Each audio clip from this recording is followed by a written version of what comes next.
오늘의 주제가 종말입니다. 그래서 정말 쉽지 않은 주제입니다. 그렇지만 제가 최선을 다하여 여러분이 이해하기 쉽도록 전하도록 한번 노력해 보도록 하겠습니다. 여러분, 종말이란 말은 그렇게 쉬운 단어는 아닙니다. 신학적으로 몇 번 말씀드렸습니다만 종말이 창조를 앞선다라고 하는 신학적 주제가 있습니다. 여러분의 표정이 뭐요? 시작부터 그런 표정인데요.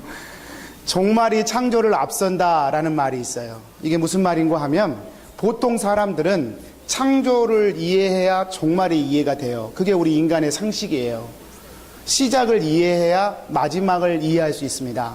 그런데 신학적으로 성경이나 하나님의 말씀을 연구할 때 하나님의 관점으로 보면 그런 것이 아니라 오히려 거꾸로 종말을 보면 창조를 더 깊이 이해할 수 있다는 말입니다. 왜냐하면 우리 인간이라고 하는 사람들은, 우리 인간들은 시작을 할 때 끝을 모르고 하는 것이죠. 그래서 시작을 모르면 끝도 모르는 것입니다. 그러나 하나님은 일을 행하실 때 완전한 계획과 완성을 가지고 시작하신 분이시기 때문에 시작은 곧 완성을 의미하는 것이죠. 그래서 하나님은 시작하셨을 때 이미 완성도 함께 갖고 계시다.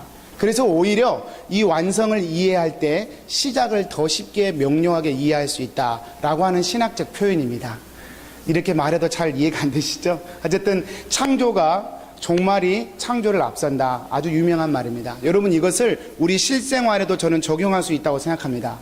여러분, 우리가 흔히들 그런 얘기 하지 않습니까? 결혼식 잔치집에는 혹시 못 가더라도 장례식 자리는 꼭 가라, 그런 말이 있죠. 여러분, 왜 그렇습니까? 왜 장례식은 꼭 가야 됩니까? 물론 그곳에 슬픔이 있고 그래서 우리가 꼭 위로해 줘야 될 그런 일이 있지만 그것은 그분을 위한 일이고 우리 자신을 위해서 왜 장례식에 꼭 가야 된다고 얘기합니까? 왜 그렇습니까? 인생의 종말에 인생을 향한 교훈이 크게 있기 때문에 그렇습니다. 그래서 잔치집에 가서 찰나에 누릴 수 있는 기쁨보다는 오히려 숙연하고 무겁지만 인생의 종말을 맛보는 장례식장에 가면 혹시 삶의 방향과 의미들을 더 깊이 깨달을 수 있기 때문에 장례식에는 꼭 가라 라고 하는 우리 인생의 교훈들이 있는 것이죠.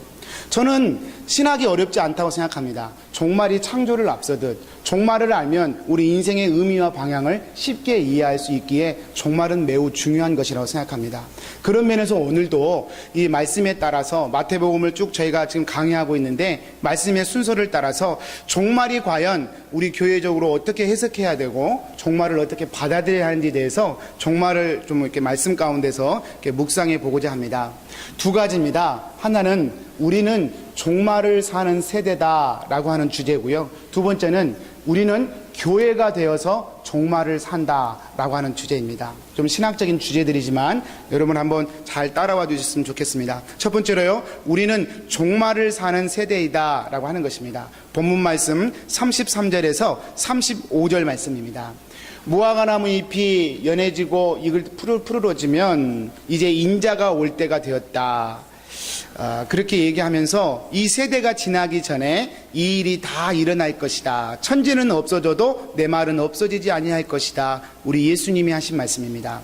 인자가 올 때 이 세대가 그것을 다 보게 될 것이다 말씀하셨어요. 여러분, 이 말을 해석할 때 종말에 관한 두 가지 관점을 우리가 좀 기억해야 합니다. 첫 번째는요, 개인적 종말이에요. 성경에서 말한 종말은 항상 이 두 가지를 내포합니다. 개인적인 종말이 있다는 것입니다. 오늘 말씀의 배경이 어떻게 되냐면 오늘 말씀은 예수님이 이렇게 인자가 올 때 마지막 종말에 대해서 얘기할 때 그 이야기의 출발점이 예루살렘 성전 파괴 사건에 대한 예수님의 애언이 들어있는 말씀입니다. 지금 이 제자들이 성전에 대해서 또 제자들뿐만 아니라 바리새인들과 서기관들이 그들이 율법 중심으로 신앙생활을 했었던, 그리고 그들이 정말 하나님의 백성이라고, 선택된 백성이라고, 이렇게 자기가 의로운 사람이라고 확신했던 근거가 성전이었었습니다. 예루살렘 성전이 자신들에게 있기 때문에 자기는 하나님의 백성이라고 확신했었어요. 그 예루살렘 성전 중심으로 신앙생활했던 서기관과 바리새인들 그리고 대제사장들에게 예수님이 지난주에 제가 말씀드렸지만 뭐라고 그랬어요? 화 있을진저 7번이나 계속해서 경고를 하셨습니다. 그리고 그 경고의 정점이 뭐냐면 그들이 그토록 중요하게 여겼던 성전, 그것이 무너질 것이다 예언하신 거예요. 참 무서운 이야기죠. 이 사건은 실질적으로 예루살렘 성전이 AD 70년경에 로마 티토스 장군에 의해서 완전히 무너져 버립니다. 성전뿐만 아니라 예루살렘 성 자체가 사람이 살 수 없을 정도로 완전히 황폐화되어 버립니다. 이게 예루살렘 성전 파괴 사건입니다. 예수님이 지금 종말에 대해서 교훈하면서 그 첫 번째 메시지가 예루살렘 성전이 무너질 것이다 라고 하셨던 말씀이에요. 24장 1절 2절의 말씀이죠. 이 예언으로 종말에 관한 말씀은 시작합니다. 그래서 종말에 대해서 우리가 생각할 때 종말이라고 하는 것은 분명히 어디인가 분명히 있는 단어인데 참 멀고 나와는 좀 상관없고 좀 추상적인 단어인 것처럼 여겨지겠지만, 여러분 종말에 대해서 가장 여러분 우리가 인식하기 편한 것은 개인적으로 우리 인생에도 종말이 있다는 것입니다. 우리 주님은 그것을 우리에게 아주 평범하지만 아주 간단하게 얘기해 주시는 것이죠. 여러분 우리 인생은요 종말이 있습니다. 우리가 이 땅에서 다 살아가지만 누구나 영원히 사는 것이 아니고 마지막 종착점이 있습니다.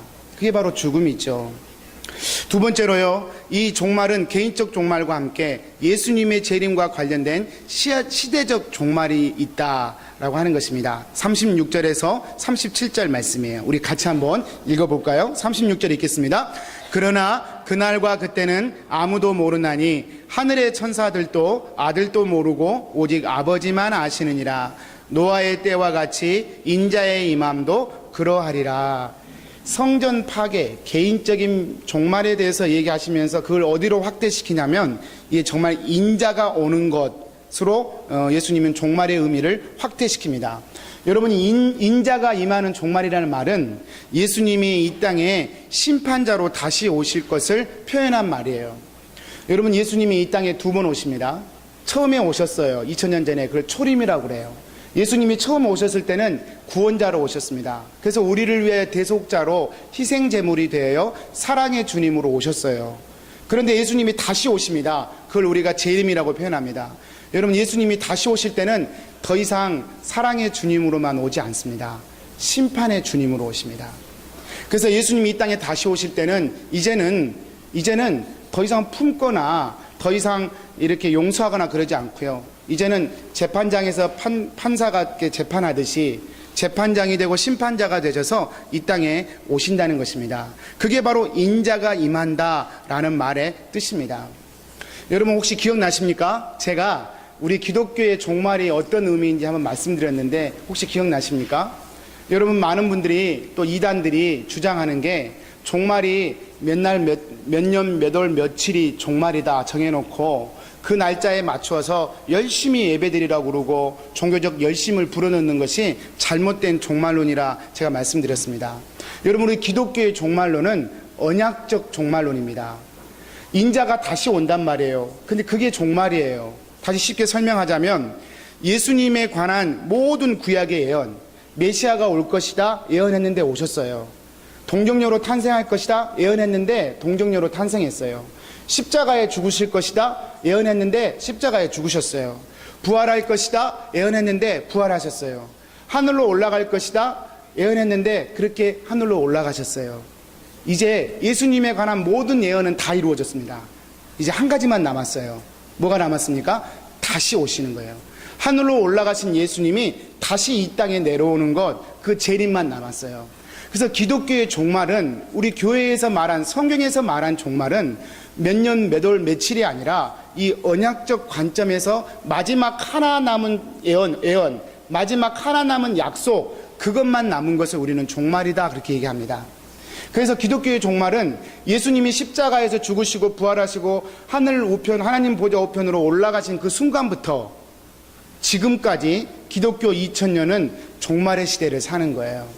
그러니까 몇 날 며칠이 아니고 언약적 종말, 우리가 사는 이 시간 하루하루가 종말론적 삶이다 그렇게 이해하시면 맞습니다. 그래서 오늘 말씀에도 보면 인자가 올 때 어떤 일이 벌어지느냐, 사람들이 밭에서 일을 하다가 한 사람은 데려가고 한 사람은 그대로 있는다. 그리고 물맷돌을 두 사람이 돌리는데 한 사람은 데려가고 한 사람은 그대로 있는다 그렇게 표현합니다. 이것을 우선 영화처럼 막 한 사람이 뿅 하고 사라지고 그렇게 이해하지 마시고요. 삶 가운데 종말이 임한다라고 이해하셔야 됩니다. 밭을 맨다는 게 뭐예요? 종말을 준비하는 삶이 밭에 가서 일하다가 하나님 만나는 게 종말이라는 거예요.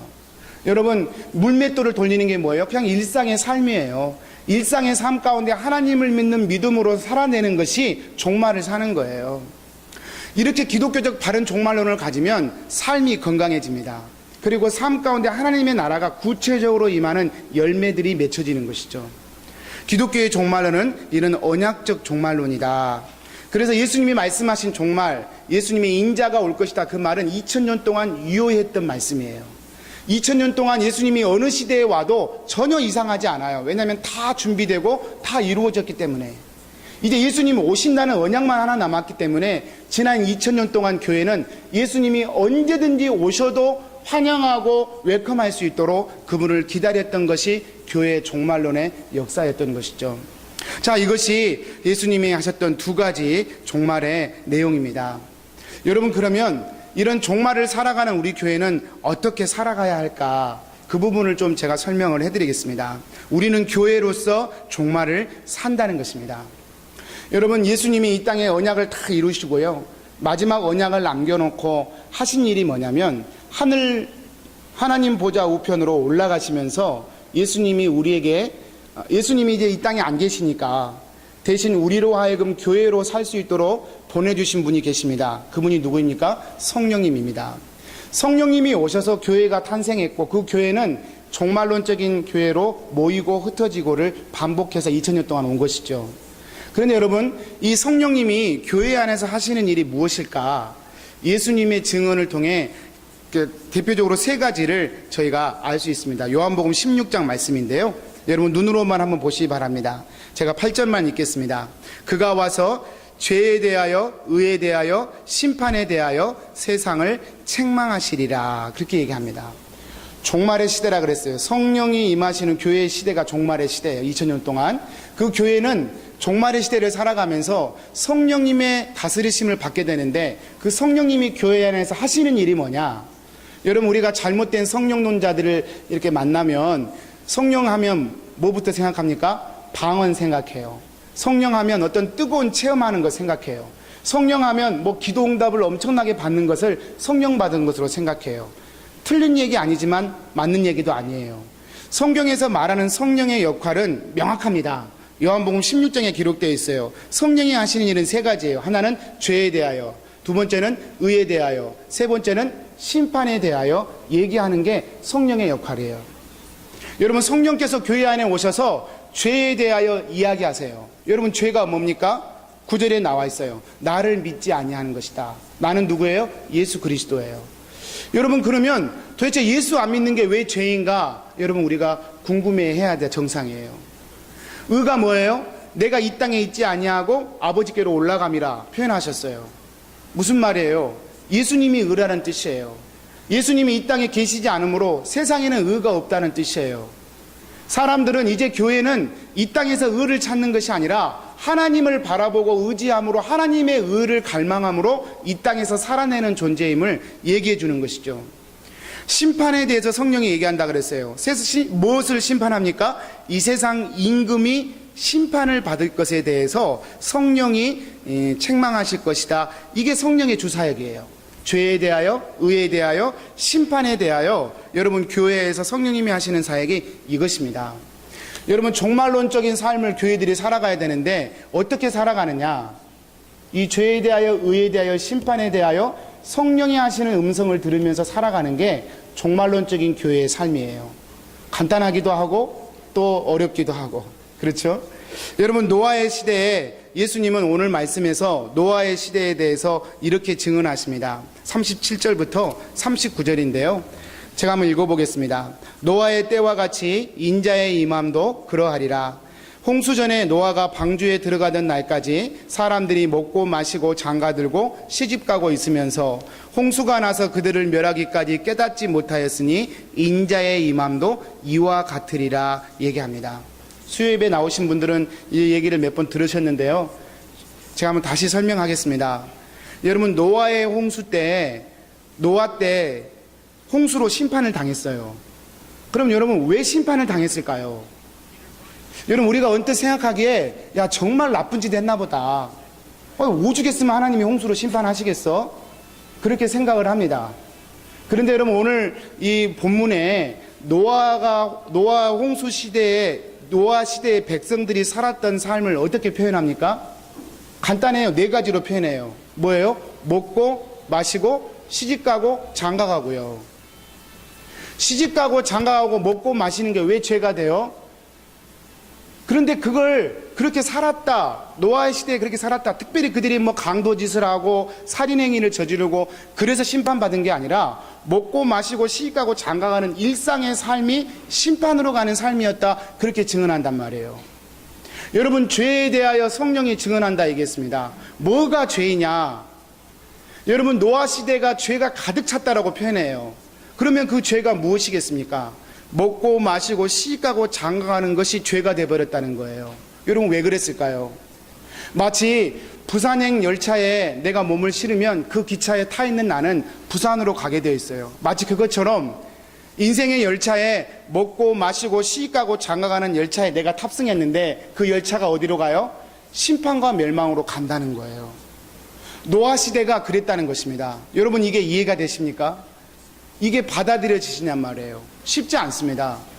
그런데 노아 시대의 사람들은 먹고 마시고 시집가고 장가가면서 무엇을 깨닫지 못했느냐? 39절에 보면 그들을 멸하기까지 깨닫지 못하였다, 그렇게 얘기합니다.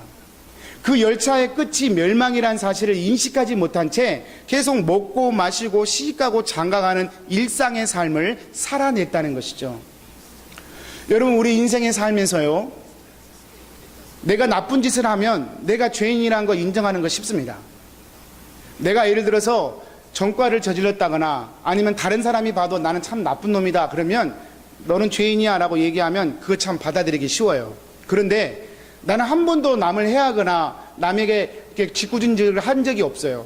내가 한 것은 그냥 열심히 먹고 마시고 내게 맡은 일 최선을 다해 산 것뿐이에요. 근데 그런 사람에게 성경이 당신은 죄인입니다 라고 하면 받아들일 수 있겠냐고요.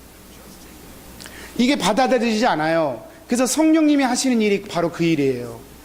열심히 살지 않아서 죄인인 게 아니라, 무슨 죄를 저질러서 죄인인 게 아니라, 하나님 없이 먹고 마시고 시집가고 장가가는 그 자연인의 일상의 삶이, 그게 바로 멸망으로 가는 열차였음을 성령님이 깨닫게 해주신다, 그 말입니다.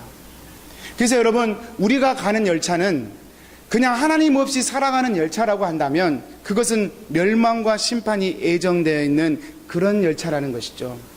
이것을 성령님이 계속해서 우리로 하여금 깨닫게 해주신다는 것입니다. 여러분, 종말론의 교회로 살아간다는 것은 이것을 인식하고 안다는 거예요. 예수님이 왜 구원자이시고 예수님이 왜 우리를 위해 십자가에 죽으셨다고 성경이 얘기합니까? 심판과 멸망으로 우리가 달려가고 있기 때문에 거기에서 건져내시기 위해서 구원자로 오셨고 십자가에 죽으셔야 했던 것이죠. 여러분, 부흥회 때 우리 강사 목사님이 좀 도발적인 질문을 하셨어요. 여러분 기억나십니까? 예수님이 지옥에 계시면 어떻게 할 거예요? 그랬죠. 저도 당황했어요. 저런 질문을 왜 하실까? 왜냐하면 이게 안 맞아요. 예수님과 지옥은 맞지 않아요. 예수님이 계신 곳이 천국이고 예수님이 없는 곳이 지옥인데 어떻게 예수님이 지옥에 계신가? 질문 자체가 신학적으로 맞지 않습니다. 그런데 여러분, 혹시 아십니까? 이 말도 안 되는, 신학적으로는 도저히 성립이 안 되는 예수님과 지옥이 하나로 표현된 신앙 고백이 있습니다. 제가 몇 번 말씀드렸지만 사도신경에 그런 고백이 들어있어요. 저희가 한국말로 하는 사도신경은요, 그 말이 쏙 빠졌어요. 근데 어찌된 영문인지 모르겠지만 영어 사도신경과 헬라어 원문 사도신경에는 이것이 들어가 있어요. 쉽게 그냥 영어 사도신경에는 이것이 들어가 있어요. 여러분 PPT를 한번 보시면 영어 사도신경에는 이렇게 되어 있습니다. Was crucified, dead and buried. 십자가에 못 박히시고 죽으시고 장사 지낸 바 되었다. 이건 똑같죠. 저희가 하는 고백과 함께. 근데 그 다음에 뭐라고 표현되어 있냐면 He descended into hell 이라는 단어가 들어있습니다. 영어 사도신경에는 이게 들어가 있단 말이에요. 여러분, 영어 사도신경에는 영어권 신앙인들은 수천 년 동안 이 고백을 했어요. 예수님이 십자가에 죽으시고 못 박히시고 죽으시고 장사 지낸 바 돼서 어디로 가셨느냐? He descended into hell. 지옥으로 내려가셨다는 거예요. 근데 어찌된 영문인지 우리 한국말 사도신경에는 이걸 빼버렸어요. 왜 뺐는지 저도 잘 모르겠어요. 근데 하여튼 좀 예수님과 지옥이 이게 좀 성립되지 않는 개념이라고 불경건하다고 생각했는지 모르겠어요. 아무튼 이것을 빼버렸어요. 그래서 우리는 신앙 고백할 때 십자가에 죽으시고 못 박혀 죽으시고 장사한 지 사흘 만에 다시 살아나시사 그렇게 바로 가요. 지옥으로 내려가셨다는 신앙 고백을 빼버렸죠. 그러나 분명한 것은 원문과 영어 성경, 영어 사도신경에는 이게 다 들어가요. 세계 모든 사람들은 다 그렇게 신앙 고백을 하죠. 제가 드리고 싶은 말씀은 이거예요. 우리 한국 사람들은 불경하다라고 생각하는 예수님과 지옥이 왜 사도신경에 같이 기록되어 있겠느냐라고 하는 것이죠. 여러분, 이것은 정말 귀한 고백이라고 저는 생각합니다. 예수님이 죽으셔서 어디로 가셨어요? 지옥으로 가셨어요. 왜 지옥으로 가셨을까요? 여기에 종말론적 이해가 필요해요. 여러분, 예수님이 왜 지옥으로 가셨을까요? 지옥에 있는 나를 건져내기 위해서 그래요. 지옥에 있는 나를 살려내시기 위해서 예수님이 십자가에 죽으신 이후에 지옥으로 가셔야 했던 거예요. 종말론적으로 우리가 우리 자신을 이해할 때 어떻게 이해해야 되느냐? 종말론적으로 예수님 없는 나의 삶의 종말은 심판이었던 것이죠. 예수님 없는 나의 삶은 지옥으로 가는 거예요. 이미 지옥에 가 있는 거예요. 예수님이 십자가에 죽으셔서 지옥에 가 있는 나를 지옥까지 오셔서 손잡고 끌어올리신 것이 바로 복음의 이야기인 것이죠. 여러분, 이게 믿어지시냐고요? 이것을 믿고 고백하는 것이 종말론을 살아가는, 종말의 시대를 살아가는 교회가 살아가는 삶이라는 거예요. 여러분, 우리가 예수님이 십자가에 못 박아 죽으실 때 성전의 휘장이 찢어졌다, 그 이야기 잘 아실 겁니다. 근데 재밌는 것은요, 마태복음에 보면 성전 휘장이 예수님이 돌아가신 이후에 찢어졌고요, 누가복음에 보면 반대로 기록되어 있습니다. 성전 휘장이 찢어진 다음에 예수님이 돌아가셨어요. 참 재미있는 부분이에요. 마태복음에서는 예수님이 숨을 거두시고 아버지의 내 영혼을 아버지께 맡기나이다 하고 숨을 거두신 이후에 성전 휘장이 위에서 아래까지 찢어졌어요. 근데 누가복음에서는 예수님이 아직 안 돌아가셨는데 성전 휘장 가운데가 찢어집니다. 그리고 예수님이 돌아가셨어요. 무엇이 맞을까요? 휘장이 앞에 찢어졌을까요? 뒤에 찢어졌을까요?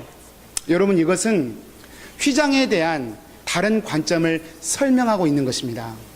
마태복음에서 휘장은 말 그대로 성소의 휘장이에요. 율법의 휘장. 예수님이 나를 위하여 그분의 몸을 찢으심으로 율법의 모든 저주가 나에게서 찢어진 것이죠. 그래서 우리는 하나님께 갈 수 있는 자격을 얻게 된 거예요. 그게 예수님의 몸에 찢어지심, 성소의 찢어짐의 의미예요. 그래서 성소가 위에서부터 아래서까지 휘장이 찢어졌잖아요. 사람이 찢은 게 아니라 하나님이 찢으셨어요. 하나님이 찢어지심으로 우리를 지옥에서 천국으로 건져내어 올리신 거예요. 이게 마태복음의 성소 휘장의 찢어짐입니다. 누가복음은 뭐냐? 우리 성서학자들이 고백하기를 이것은 성소의 휘장이기보다는 성소를 하나님의 마음으로 그대로 해석하는 거예요. 성소는 하나님의 임재를 상징하니까. 다시 말하면 예수님이 십자가에 죽으시기 전에 무엇이 먼저 찢어졌느냐? 하나님 아버지의 마음이 먼저 찢어지신 것이죠. 하나님 아버지의 마음이 먼저 찢긴 다음에 그분의 아들인 예수님도 십자가에서 찢기시고 죽으신 거예요.